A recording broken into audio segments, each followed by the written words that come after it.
సహోదరి సహోదరి అంటానే ఉంటారు, మెక్కట రీచి చూస్తూ ఉంటారు. ఏంటో మరి ఏంది సహోదరుని చూసేది? నువ్వు సహోదరి సహోదరి అంటేనే ఉంటాడు, చూస్తూ ఉంటాడు. పాపము మానలేని కన్నులు, వ్యభిచారిని చూసి ఆశపడే కన్నులు, ఆశించే కన్నులు.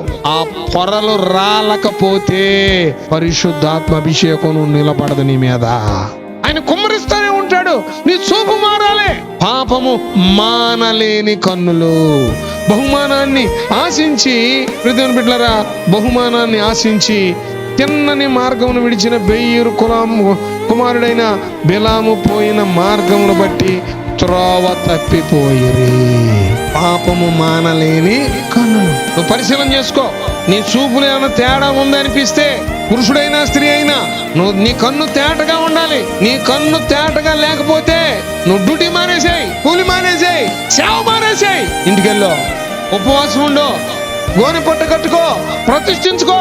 ప్రభువా, నా చూపు మార్చు, నా పొరలు రాలేదు, పాపపు చూపులు నేను మానలేదు, నాలో మార్పు లేదు. అయ్యా అయ్యా, నా కన్నులు తెరువయ్యా, నా మనోనేత్రాలు తెరువయ్యా, ఆ పాప పొరలు రాలిపోవాలి. ప్రార్థన చేసుకో, ప్రార్థన చేసుకో. నీ చూపు తిన్ననిదిగా ఉన్నంత వరకు